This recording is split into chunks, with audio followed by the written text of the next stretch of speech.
Uh, Hello all. I am Nadia Kopanitsa. I live in capital of Ukraine, Kyiv. Now I work in my hometown in Kyiv. And my whole family helps Ukraine. Someday later, I will tell you about it. I will talk about my full project that I am currently working on. The first project. The project is called First Psychological Service for Women and Children. The service we with colleges, psychologists have done at the city administration. We provided first to everyone who need it. The first month they worked in the subway and the station. People lived in metro station. Now we are working with organization in Kyiv and Kyiv region. We help you deal with stress. Second project, I help small business. Atelier that sews uniform for the military. The difficulty is the child of 17 employers, only 2 people reminded. Found a few more people. We find fabrics and money for fabrics. We sew uniforms for the military. This third project, I help to supply some departments of the military hospital in Kyiv with medicines and we transport medicines to the military units located near Kyiv. We carry medicines from the cities of Ukraine and from Poland. It is interesting, the logistics and our team was organized and carried out by the director of one of the 5 most successful financial companies. My fourth project, help the botanical garden, which is located in the city center. The first step was 3 weeks ago. My neighbor and I heard of 60 invitations to meet and clean up the botanical garden. More than 70 people come. Not only those people who live nearby come to the second meeting. People come from different parts of the city. People come who moved from other cities. Everyone wants to help the botanical garden. I see that people want to unite the help to do useful and important these things for their country and their city. There are also various other things that I do every new day, and no day is the same for me. What I do every day, I watch all the news and pray for our victory. Slava Ukraini, Героям слава.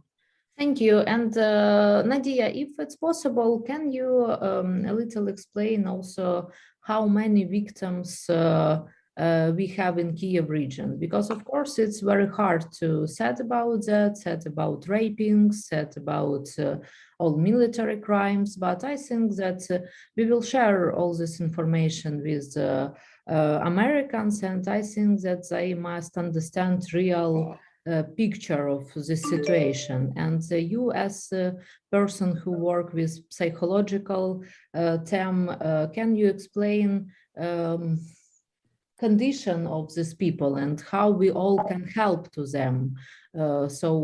Because it's very difficult question.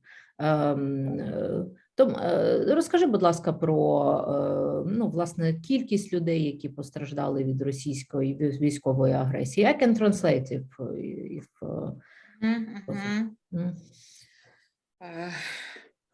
I will translate, not a problem. Окей, да. Мені важко говорити про кількість людей, тому що перші тижні у нас їхали людей тисячі. Київ був така база, Київ не залишав у себе людей, люди тільки могли переночувати і їхати далі. Тобто ми їм надавали першу допомогу і далі допомагали їм сісти на потяг, який їм був потрібен, далі зробити таку для них мапу, що вони могли робити далі. Ну, тобто допомагали людям якось себе опритомніти. І це був суцільний жах, тому що ми спали 1 годину на добу.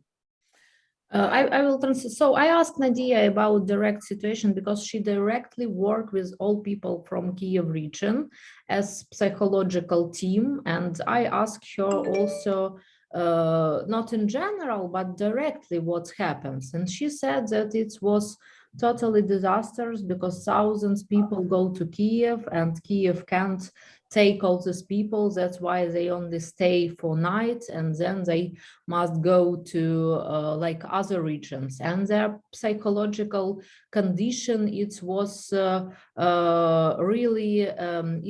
really horrible. So that's why Nadia can't even explain all this horrible situation.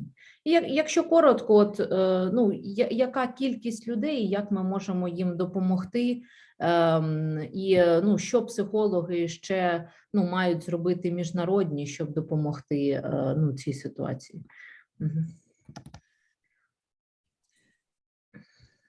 Я вважаю, що про це можна буде говорити вже після закінчення війни, тому що коли ми говоримо про міжнародну допомогу психологічну, то краще її надавати в офлайні, а не в онлайні.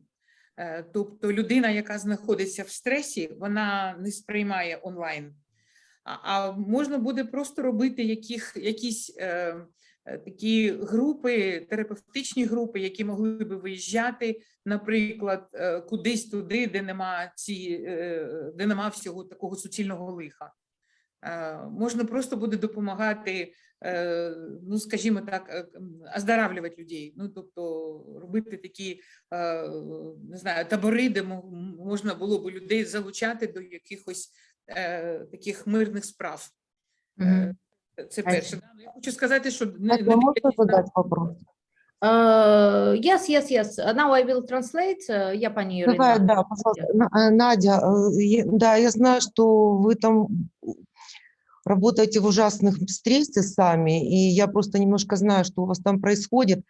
Я пыталась найти людей, ну, специалистов, которые имеют опыт, ну, хотя бы приблизительно похожих. С вами кто-то работает, кто-то дает какие-то протоколы или пока еще никто из Израиля, я не знаю, люди, которые имеют опыт в Сирии, с вами не связывались? I will translate this conversation because mostly people, like half people, don't understand Ukrainian. So Nadia said that in psychological team, what we can do together, yeah, it's better to work with people directly because Zoom and other electronical devices, it's not worked for people who in such stress. So we need international psychological team to work in some safe place directly with these people, like person to person. And if you also have these opportunities, please tag. And then Irina Miroshnik, also she will have speech today. She asked about her contacts of people who work in Syria, people who psychologists in Israel, how it works, and did they help to Ukraine? And it will be last question to Nadia, and we're moving forward. Да, будь ласка, Надя. Я очень быстро. Начиная с 2014 года к нам приезжали израильтяне и проводили такие большие тренинги для психологов, для специалистов-психологов. Это первое. Потом у нас целая команда работала в Боснии, ну, то есть украинских психологов постоянно работала в Боснии. Вот. И у нас довольно большая группа и прямо целое объединение, которое работает по международным протоколам с жертвами насилия, ну, потому что у нас сейчас этот вопрос стоит очень остро. Вот. Ну и не далее, как недавно, ну, то есть у нас целая команда выезжала, ну, в общем, в Бучу, выезжала с людьми, которые, ну, короче говоря, в морги ездили для того, чтобы опознавать, родственники могли кого-то опознать.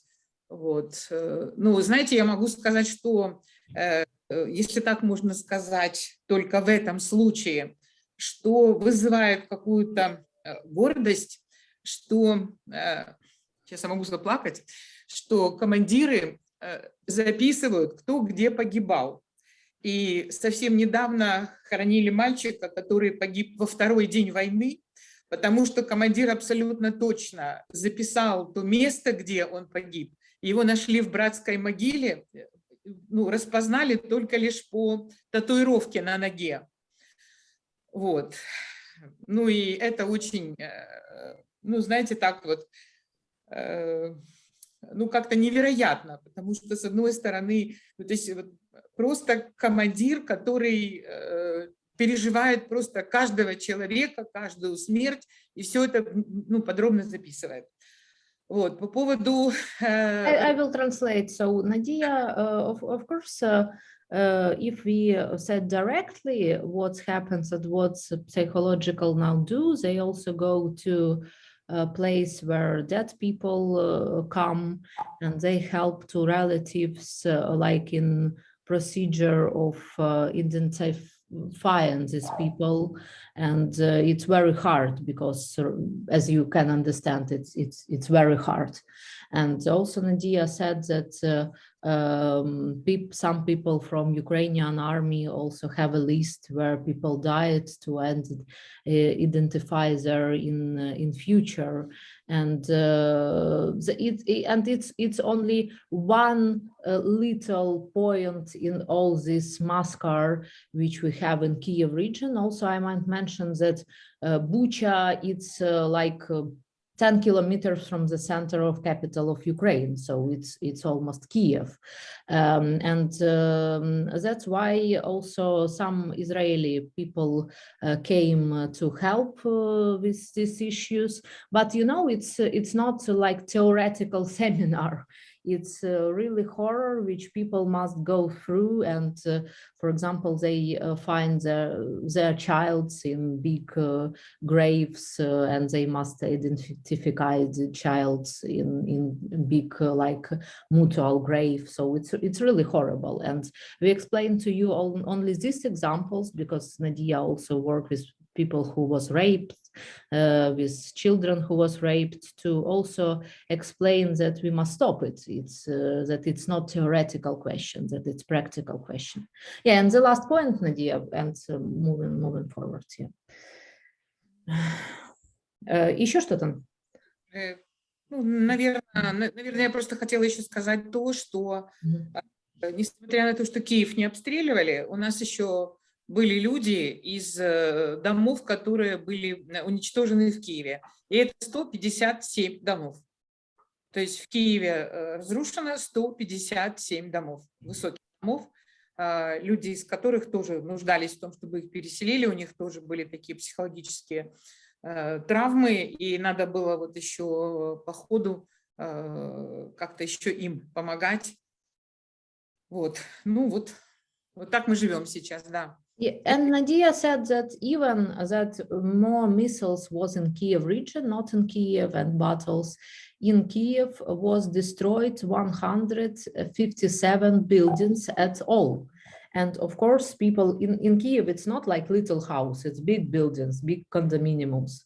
And that's why also all these people need to have help because they must move in from their places which was destroyed, and it's also part of their work.